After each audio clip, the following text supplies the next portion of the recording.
오늘 저희가 볼 말씀은 히브리서입니다.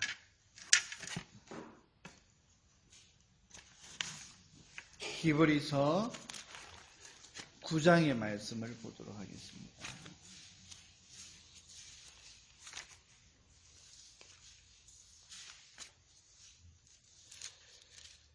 주일날 말씀을 전할 때 구약에 있는 본문만 말씀드리고 신약의 본문을 살펴보지 못했는데요. 여러분 집에서 살펴봤으리라 생각합니다만은 한 번 더 우리 9장 11절에서 14절 우리 한 절씩 읽고 22절 있죠? 22절은 우리 다 같이 한번 읽겠는데요. 우리 11절부터 읽겠습니다. 제사장마다 매일 서서 섬기며 자주 같은 제사를 드리되 이 제사는 언제든지 죄를 없게 하지 못하거니와. 여러분 12절.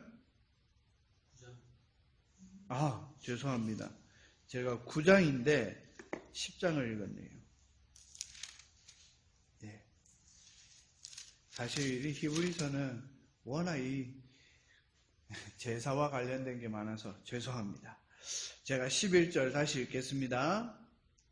그리스도께서 장래 좋은 일에 대제사장으로 오사 손으로 짓지 아니한 곧 이 창조에 속하지 아니한 더 크고 온전한 장막으로 말미암아 염소와 송아지의 피로 아니하고 오직 자기 피로 영원한 속죄를 이루사 단번에 성소에 들어가셨느니라. 염소와 황소의 피와 및 암송아지의 제로 부정한 자에게 뿌려 그 육체를 정결케 하여 거룩케 하거든. 하물며 영영신 성령으로 말미암아 흠없는 자기를 하나님께 드린 그리스도의 피가 어찌 너희 양심으로 죽은 행실에서 깨끗하게 하고 살아계신 하나님을 섬기게 못하겠느냐. 여러분 10장입니다. 10장 22절. 제가 9장 22절 했는데 10장 22절. 자, 우리 다 같이 한번 읽어볼까요? 시작. 우리가 마음의 뿌림을 받아 양심의 악을 깨닫고 몸을 맑은 물로 씻었으니 참 마음과 온전한 믿음으로 하나님께 나아가자. 아멘. 여러분, 우리 지난주에 우리 정결제에 대해서 말씀을 드렸습니다. 정결제가 뭐지? 속죄제입니다.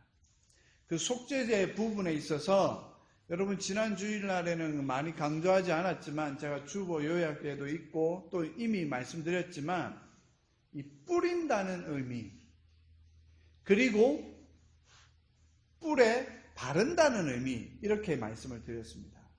그러면 뿌리는 건 어디고 바르는 건 어디냐 이렇게 말씀드렸을 때 이게 바로 차이점인데요. 뿌리는 거는 반드시 어디에 들어가냐면 성소에 들어가야 됩니다. 바르는 거는 성소 바깥에 있는 우리의 모든 제물을 태워 하나님께 올려드리는 번제단의 끝에 보면 이 뿔이 나와 있어요. 이렇게 거기에다가 바른다는 거예요. 똑같은 거는 피로 뿌리느냐 피로 바르냐 똑같은 겁니다. 그게 뭐냐? 정결제 예식을 할 텐데 그러면 누구는 안에 들어가고 누구는 밖에 들어가냐? 당연히 구별된다 했습니다.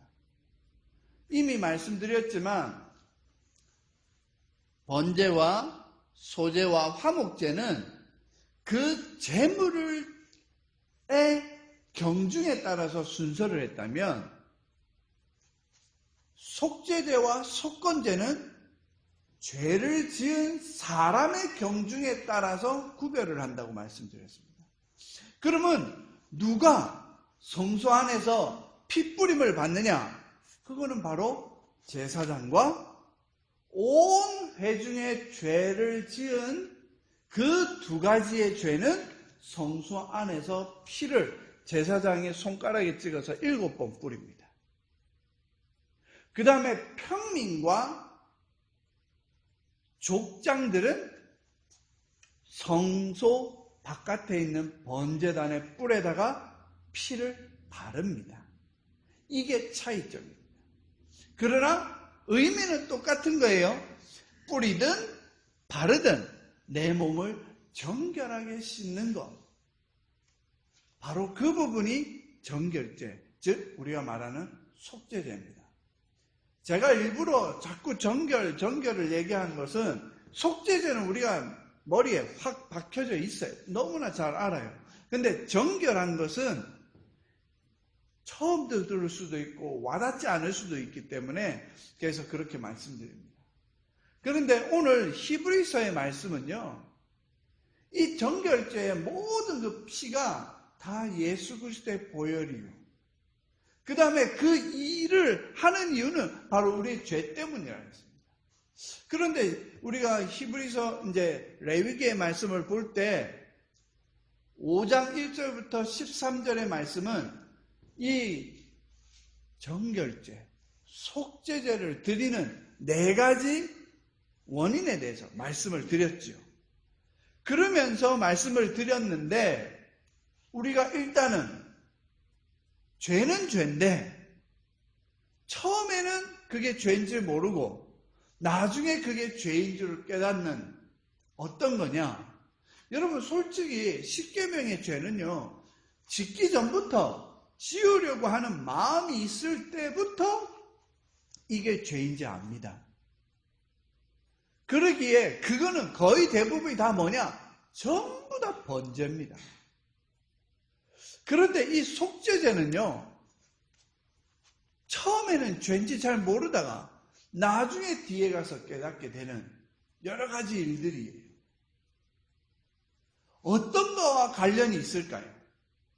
바로 우리의 삶과 관련이 있습니다.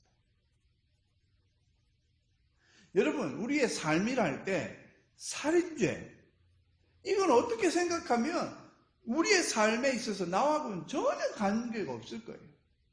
그리고 평생 하나님 앞에서 살고자 노력했던 사람이 간음죄 이런 것도 거의 나하고는 관계가 없는 거예요. 그렇지만 그런 거는 거의 다 대부분 번제에 속해져 있다면 우리의 일상생활에서 물론 말을 못하는 장애인이 있을 수 있습니다. 그러나 우리의 대부분의 사람들이 무엇을 해요? 장애인도 말합니다. 수화로 하니까요. 그렇지만 어쨌든 그 머리의 생각과 내 가슴의 생각과 그 다음에 내가 살아온 삶의 양식에 따라서 보면 말이 나오고 그 다음에 어쨌든 그 생각한 것이 입으로 나올 때에 나는 몰라요. 그러나 듣는 사람의 마음이나 듣는 사람의 태도나 듣는 사람의 인생이나 그 삶의 여정이 어떠냐에 따라서 그 말이 비수같이 꽂혀질 수 있는 겁니다. 저도 당장 우리 교회 온 지 겨우 이제 6주밖에 안 됐는데도 불구하고 벌써 저는 2번이나 그런 화살을 맞았어요. 그런 거 보면서 야, 이분이 잘 모르고 하시는 말씀이시지만 참 그렇다라고 할 수 있어요. 그런데 나한테 직접적으로 얘기한 게 아니라 와이프한테 얘기해서 와이프가 나한테 이제 돌아온 거니까요. 그런 거 보면서 제가 또 어쩔 수 없이 기도 제목 삼지요. 그분 하나님께서 말씀하게 하셨지만 어쨌든 그분도 잘 깨달으셔서 하나님 앞에 이 말씀을 들었으니까 깨닫기를 바란다. 여러분, 이거는 사람이 모르는 겁니다. 즉 이 모든 거에 보면 말이라는 것도 있고요. 또 그 말이 결국에 우리의 뭐로 나가죠? 손과 발, 행실로 나가게 됩니다. 행동으로 나가게 됩니다. 바로 이러한 부분들을 우리가 깨닫지 못하면 결국에는 하나님 앞에서 알고 지은 죄, 모르고 지은 죄 많을 수 있습니다. 또 저한테는 직접적인 건 아니지만 어떤 분한테는 진짜 화살이 되는, 저보다 더 심한 화살이 갔는데 제가 옆에 들으면서 야, 이걸 어떻게 풀어야 되노? 일주일 내내 기도하고 있습니다. 그것이 풀릴까? 받은 사람은 풀릴 수 있는데 준 사람은 자기가 준지도 모르고 있으면 어떻게 돼요? 우리 성도님들 몇 명 안 되는데 하나님이 왜 속죄제 말씀을 하게 하셨고 정결제 말씀을 하셨는지 하나님 뜻이 있을 거니까 하나님 깨우쳐 주시고 이겨나게 해달라고 말씀을 드렸습니다. 여러분이 읽은 14절 한번 보세요. 자, 9장 14절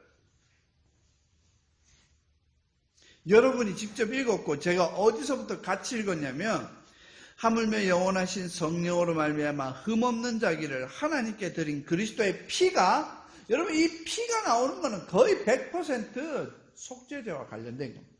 뭐라고 했습니까? 그 피가 그 다음부터 읽어주십시오. 시작. 행실에서요. 행실에서.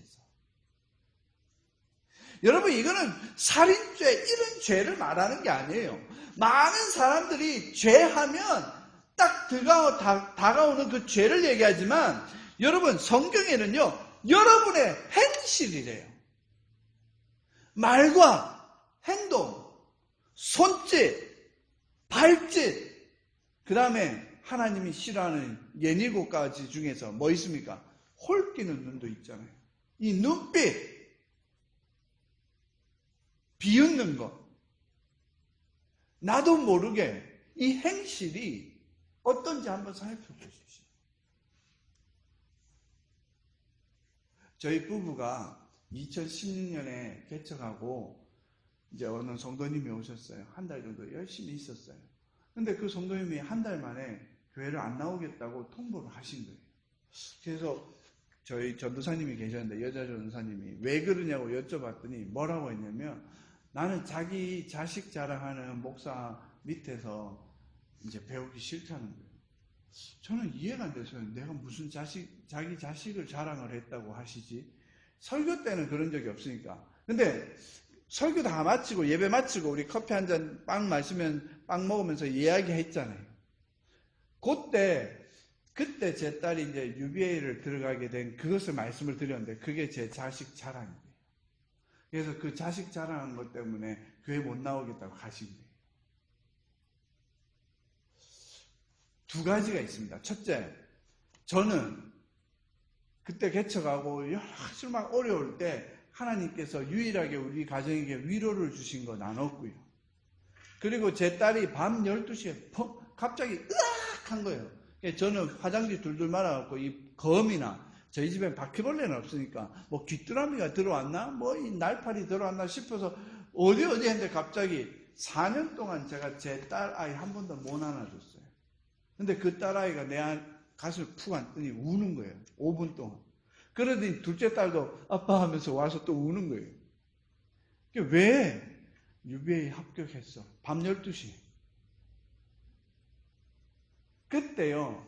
저는 이 아이가 얼마나 마음으로 고생하고 지금까지 힘들어왔다는 것을 이 4년 만에 아빠 품에 안겨서 우는구나.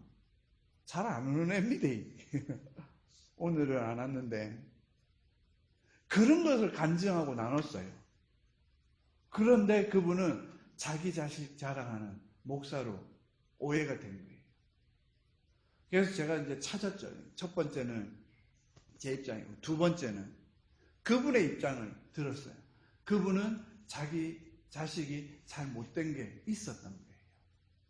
저는 그걸 못 듣고 전도사님 통해서 들은 거예요. 여러분 참 이게 힘든 게 아니겠습니까? 근데 그분은 축하해 줬어요. 막 복 주고 아이고 따님 목사님 가정에 그래도 일이 힘들고 어려운데 이 딸이라도 일 잘 돼서 좋습니다 라고 해놓고 그 주에 바로 또 못 나오겠다고 하시니 처음에는 이걸 어떻게 받아들여야 될까 고민 많이 하다가요.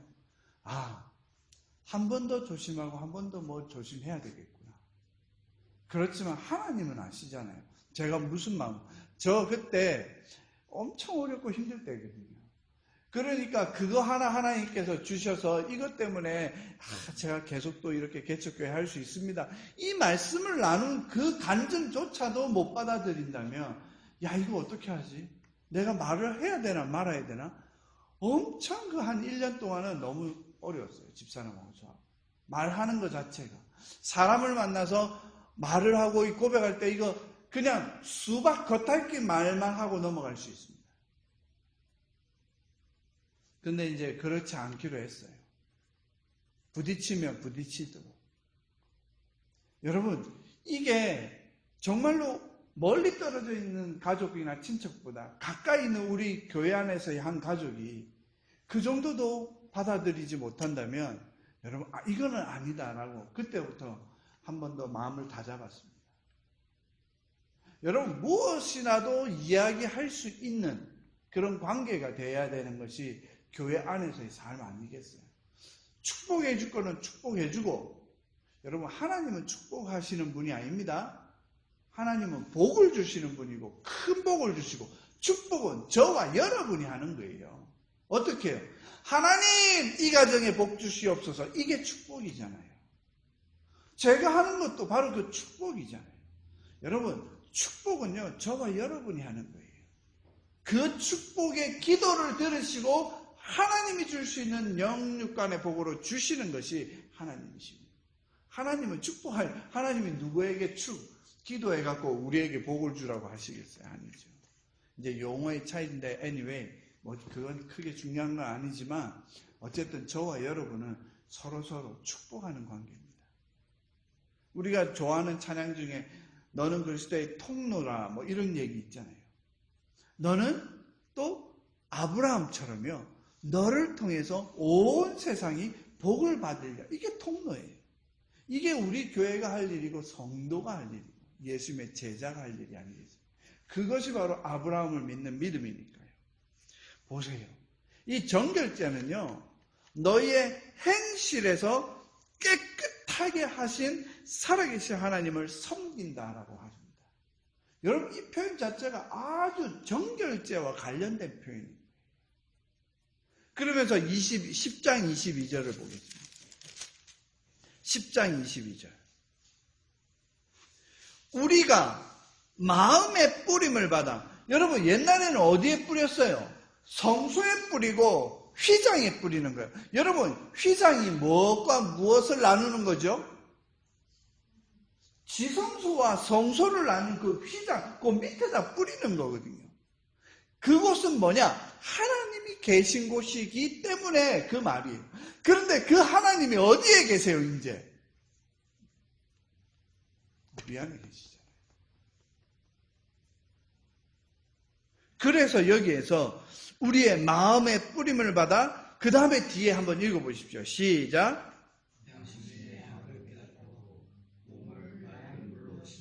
예, 이겁니다. 여러분, 몸을 왜 씻어요? 부정한 것을 다 씻어내고 하나님 앞에 마지막으로 제물로 드리는, 이게 바로 예배자의 관계예요.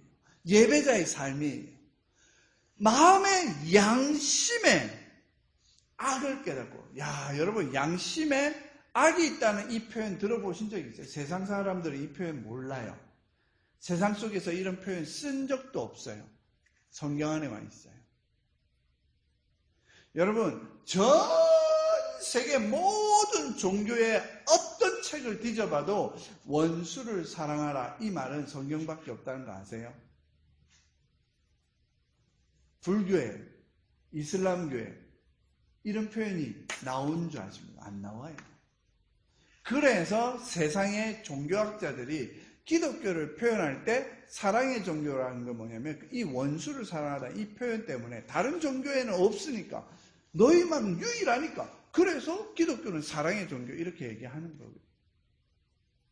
anyway, 그런데 여기 보세요. 네 양심의 악을 깨달아라. 여러분, 양심이라는 거는 악이 들어올 수 있는 것일까요? 세상에 네 양심에 좀 이런 표현 많이 하잖아요. 양심 얘기하면서 그 양심은 꼭 인간의 마지막 보루입니다. 뭔가 착한 행실을 해야 되는데 그 착한 행실을 못하게 만드는 마지막 보루인데, 그 양심까지도 뭐가 됐다고요? 악에 노출되어 있기 때문에 하나님께서, 예수님께서 양심의 악을 깨닫고 몸을 맑은 물로 씻어라. 무엇으로? 예수 그리스도의 보혈의 피로 네 마음의 뿌림을 받아 정결하게 되라. 여기에서 여러분 조금 다른 표현인데요. 회개 아시죠? 회개. 영어로는 repent 뭐 이렇게 간단하지만 이 한국말이 좋은 게 한자잖아요. 회가 뭐지요? 회. 돌이킬 회예요. 개는요. 고칠 개예요. 이거는 뭐냐면 내가 죄악의 길로 가다가 돌이켜. 그 다음에 개예요. 개. 고쳐라는 거예요. 뭘 고쳤을까요? 내가 죄악의 길을 가다가 범한 죄들을 고쳐야 돼요. 허물어진 담을 다시 쌓아야 돼요. 무너진 그루터기를 단단하게 만드는 게 이게 회개예요. 그런데 한국 교회는요, 뭐만 하냐? 회만 해요. 개를 안 해요. 왜? 이 정결죄를 모르고 속죄죄를 모르니까 회는 엄청나게 많이 해요. 통성으로 기도합시다. 울며 불며 난리치는데 그 다음에 뭐가 없어요? 고쳐지는 게 없어요. 그래서 예수님이 말씀하셨잖아요. 진주를 돼지에게 던져주지 말라. 모르니까요. 얼마나 많은 교회나 성도들이 회개기도 한다 해놓고 회개기도 기도만 한 거예요. 즉 정확한 표현으로 보면 이 한자가 한국말 멋있어요. 회만 하는 거예요. 곧 돌이키긴 돌이켰어. 근데 고칠 생각 안 하고 그냥 가버리는 거예요. 이런 것을 아주 이거 악용이라 해야 되나? 한국교회에다가 깨닫게 해야 되는 건가? 여러분 이창동 감독의 밀양 영화 보셨습니까? 그게 바로 회만 하고 개를 안 한 대표적인 크리스찬들을 꼬집고 욕하는 반기독교적인 영화가 이창동 감독의 밀양이라는 영화입니다. 전도연 씨가 주연한 걸로 유명하죠. 엄청나게 상도 많이 받았거든요. 대놓고 기독교인들을 욕하지만 아닙니다. 한국교회가 보고 깨달아야 됩니다. 회만 하고 개를 안 한 거. 여러분 얼마나 많이 이런 게 있는 줄 아세요? 속죄죄는 전형적으로 뭘 하라고요? 개를 하라는 거예요. 개. 회 이거는 번제입니다. 개 이게 속죄죄입니다. 여러분 그렇게 알고 계시면 쉽습니다. 여러분 다시 한번 히브리서 10장을 한번 볼까요? 어디를 보냐면 19절 22절. 지금 22절만 했잖아요. 근데 19절 보세요. 그러므로 형제들아 우리가 예수의 피를 힘입어 성소에 들어갈 담력을 얻으니. 여러분 이 말씀 너무나 잘 아시죠? 다 외우시죠? 이 말이 그거예요. 예수님의 보혈의 피로 성소에 이미 뿌려서 정결죄가 됐으니까 이제 우리는 마음껏 들어가는 거예요. 제사장만 들어가는 거 우리도 이제 들어간다는 거예요. 그 다음에 그 길은 우리를 위하여 휘장 가운데 열어놓으시 새롭고 산 길이요. 휘장은 곧 저희 육체라. 이거 여러분 잘 아시잖아요. 예수님 십자가에서 돌아가시자마자 성소의 휘장이 위에서 아래로 찢어져서 성소와 지성소의 구별 자체가 없어졌다는 걸 얘기하는 거잖아요. 무엇으로 해요? 예수의 보혈의 피로. 이 전부 다 정결죄입니다. 이제 그렇게 됐으니까 뭐 하라고요? 또 하나님의 집 다스리는 큰 대제사장 계시니 우리가 마음의 뿌림을 받아. 여기에 뭐라고 되어 있습니까? 정결죄가 이런 말씀의 바탕 안에서 나온 말씀입니다. 우리는 19장, 20장은 너무나 똑똑하게 잘 아는데 19절, 20절 아는데 22절을 안 가는 거예요. 여러분 23절 볼까요? 여러분 23절 한번 읽어주십시오. 시작.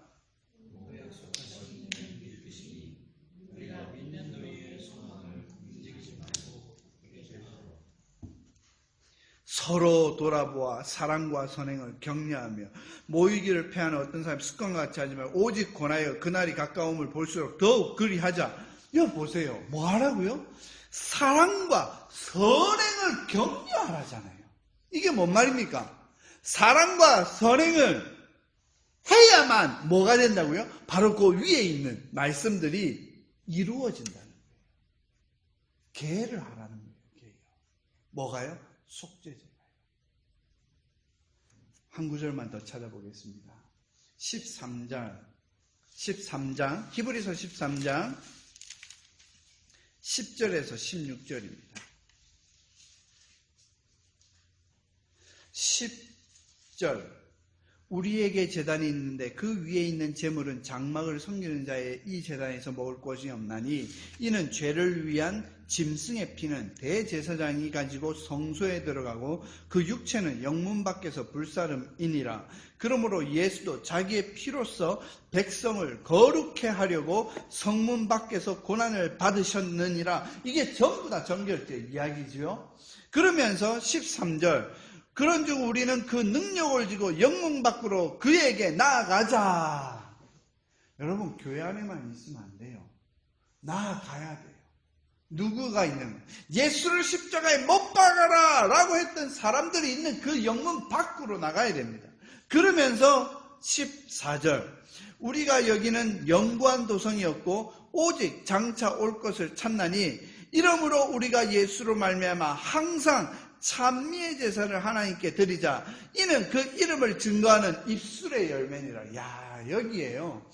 똑같은 속죄제인데 그 속죄제로 정결함을 받은 우리가 하는 예배 중에 하나가 뭐냐? 찬양이라는 거예요. 여러분 우리가 속죄제를 입어서 깨끗한 영혼으로 하나님을 찬양해야지 죄인된 영혼으로 찬양할 수 있겠습니까?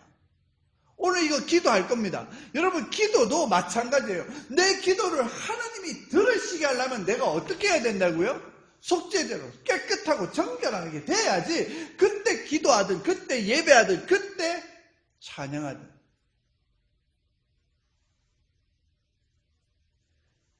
그런데 결론은 뭔지 아세요? 여러분 여기에서 기도하고 여기에서 찬양하고 여기에서 예배 드린 다음에 그 다음에 뭐 해야 되는데요? 그게 16절입니다. 다 같이 읽어볼까요? 시작.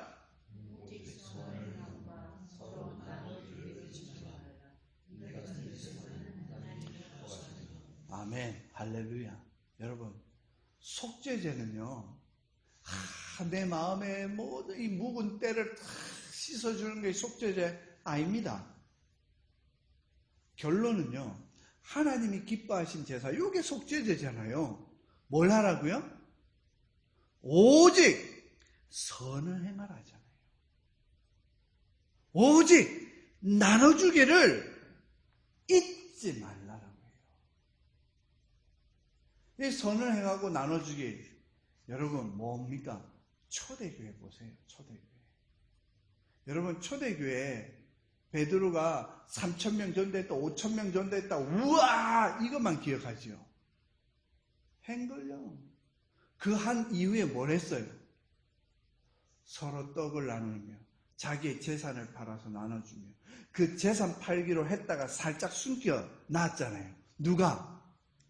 아나니아 삽비라가. 어찌 됐습니까? 그게 왜 그렇게 됐는지 아세요? 그냥 그 2명만 죽는 게 우리 같으면 다 죽어야죠. 그런데 왜? 여러분 정결제에 대한 확실한 사람들의 삶의 방식을 깨우쳐주기 위해서 그것이 드러난 거예요. 그 초대교회의 삶의 모습이요 곧 정결제를 완벽하게 이뤘던 모습을 보여주고 있는 거예요. 여러분 지금 그렇게 하자면 할 사람 아무도 없을 거예요. 자기 집 하나 오픈하는 것도 힘들어합니다. 신방하러 가는 목사님 우리 집 오지 마시고요. 그냥 커피숍에서 만나죠. 얘 나쁠 거 없어요. 그래도 돼요. 요즘 21세기는 그거 좋아요. 그러나 목회자는요. 한 번쯤은요. 언제든지 그 가정이 교회 되기를 바라거든요. 여러분 세상에서 가장 작은 교회가 뭐지요? 부부입니다. 그리고 그 부부가 사는 그 가정, 그곳이요. 교회의 가장 작은 교회의 첫 번째 발걸음이에요. 그래서 초대교회, 교회가 있었습니다. 어디에서 시작했어요? 다 가정에서 시작됐잖아요. 그 가정에서 모이던 교회, 처음부터, 아닌데요, 목사님, 어떤 예루살렘 교회에 많이 모였잖아요. 예, 그 예루살렘 교회를 누가 흩으셨어요? 하나님께서 흩으셔서, 바울과 바나바도 나누게 하시고, 그 다음에 로마까지 다 흩으셨을 때, 그 흩으셨던 그 교회가 다 가정교회로 되고, 그 가정교회를 통해서 하나님이 교회와 복음의 확장을 예루살렘과 온 유대와 사마리아 땅끝까지 이르게 하시는 과정을 밟고 우리도 그랬잖아요. 여러분, 이 교회당은요, 저 입장에서는 무슨 교회냐면요, 연합교회예요. 연합교회. 여러분의 가정이 교회가 되어야 돼요. 그 교회의 담임 목사, 장로, 권사, 집사, 여러분 가족들이 해야 돼요.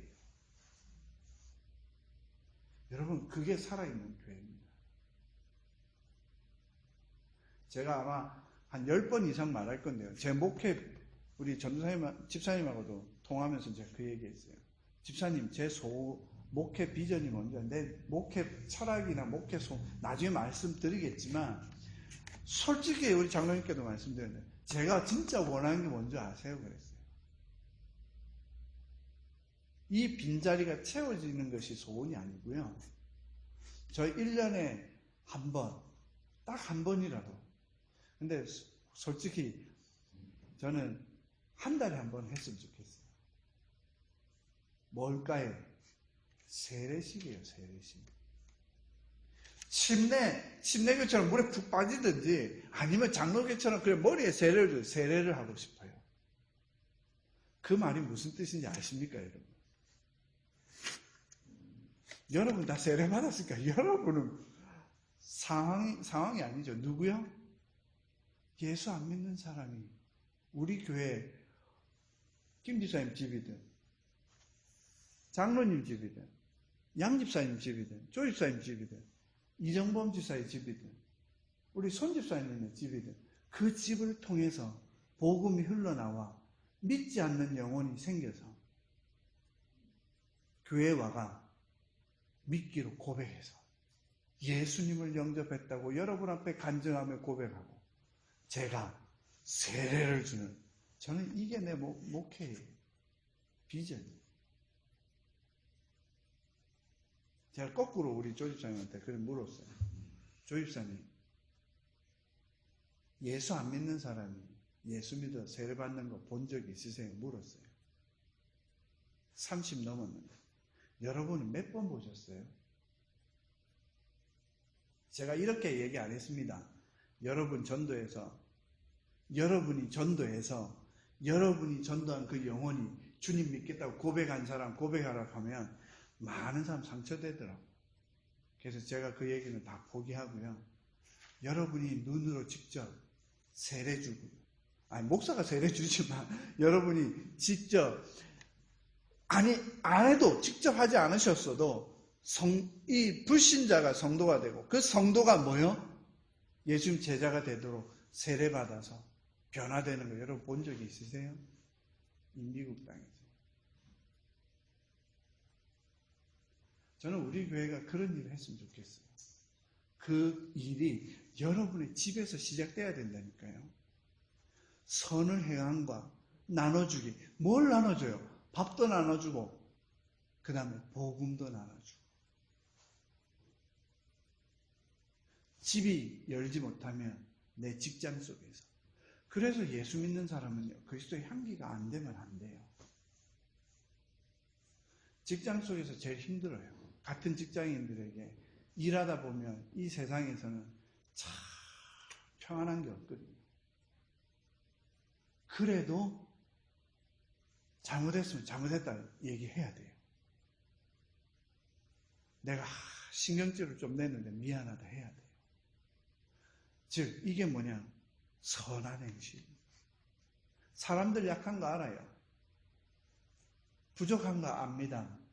모자란 것도 압니다. 그러나 그것을 부족한 것을 채우시는 분이 누구시죠? 성령님이십니다. 여러분의 무지를 지혜롭게 채워주시는 분이 예수 그리스도입니다. 말씀 조금 모자르고 내가 세상적인 지식 모자르고 말 주변이 없고, 야, 말 주변이 없다. 여러분 모세 같으신 분이네, 그죠? 말 주변이 없으니까 아론을 붙여주셨잖아요. 여러분이 하다 안 되면 이 사람한테 좀 부탁도 하고, 하다 안 되면 목사한테 부탁할 수도 있고. 여러분 정말로 여러분 죽을 때까지 그냥 이 자리에 앉아서 예배만 드리다가 천국 가시겠습니까? 뭔가 하시겠습니까? 여러분 뿌리기만 하면 돼요. 비록 여러분이 뿌렸는데 남이 거둘 수도 있어요. 충분히. 그거는 우리에게 하나님의 나라잖아요. 어떤 분이요, 요것만 말하고 제가 기도할 건데요. 어떤 분이 정말로 열심히 어떤 가정을 전도를 했어요. 그런데 이 가정은 죽어도 열심히 전도한 우리 교회는 안 나오고요. 갑자기 한 5년쯤 지났는데 어떤 할머니 따라서 그 교회를 간 거예요. 그래갖고 아니 왜 내가 그렇게 전도할 때 나한테 안 오다가 왜 이 할머니 따라갔어 했더니 이 아줌마가 뭐라는 줄 아세요? 희한하게 그날은 이 할머니를 따라가지 않으면 안 되겠다는 거예요. 느꼈다는 거예요. 그래서 따라갔대요. 그 할머니를 만났어. 그래갖고 어떤 일 했더니 그 할머니가 매일같이 새벽 예배를 나가시는 분인데 새벽 예배 갔다가 돌아오는 길에 이 집 대문을 붙들고 기도를 5년간 했대요. 그리고 나서 이 할머니가 그 자기네 교회 그 전도잔치 같은 거 한다고 혹시 우리 교회 가지 않을래? 그 한마디 했는데 이 아줌마가 따라간 거예요. 그게 변화된 거예요. 저는 그 할머니의 5년 동안의 기도가 아니라 또 이분의 계속해서 교회 가자고 말했던 이것도 같이 믹싱이 돼서 하나님이 너는 이 교회로 가는 게 좋겠다 해서 이 교회로 보낸 거 아니겠습니까? 여러분 그런 일들을 해야 되는 게 아니겠. 그래서 제가 우리 교회 주보에다가 영혼을 구원하여 제자 삼는 교회라는 표현을 쓴 겁니다. 제 목회 철학입니다. 여러분 돌아가실 때까지 한 명의 영혼이라도 구원. 내한테는 내가 구원했는지 안 구원했는지 몰라도 상관없어요. 하나님은 다 아시니까요. 여러분이 어떻게 기도하고 그 영혼을 위해서 기도하고 하죠. 제가 우리 집안 식구들 많은데 안 믿는 영혼 많거든요. 저 어떻게 기도하는지 아세요? 오늘도 기도할 건데요. 네, 제가 정말 좋아하는 사촌 형님이 있습니다. 아직 교회 안 나가요. 그래서 그 사촌 형님이 부산 어디에 살거든요. 그럼 제가 뭐라고 기도하는 줄 아세요? 부산에 있는 좋은 교회와 좋은 성도, 좋은 목사 만나자는 얘기는 안 합니다. 좋은 교회와 좋은 성도를 만나서 꼭 예수 믿게 해달라고. 이 기도는 아직도 잊어버리지 않고 내가 하는 기도입니다. 거꾸로 얘기하면 그 사람들 중에, 이 세상의 어떤 사람 중에 이 버지니아 땅에 좋은 교회와 좋은 성도를 만나서 그 사람을 전도하기를 원하는 기도가 없을까요? 저는 있다고 봐요. 그 일에 우리 교회가 할 수 있지 않을까요?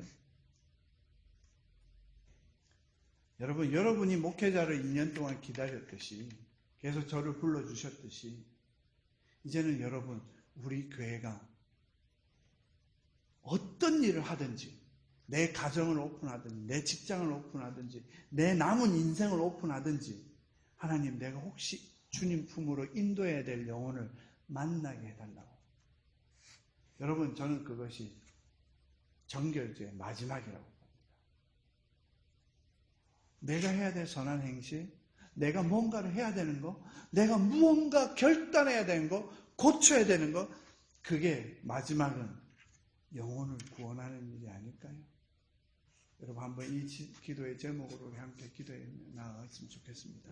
하나님, 제가 정결죄에 대한 온전함을 깨달아 내 삶을 변화시켜 고쳐서 무언가를 해야 되는데, 주여, 내가 한 영혼을 바라보고 나아간다면 여러분 고쳐지지 않는 우리의 언행심사, 내 인생관 자체가 바뀔 수 있지 않을까요? 여러분 이것을 위해서 우리 한번 통성으로 한번 같이 기도하며 나아가겠습니다. 기도하시겠습니다.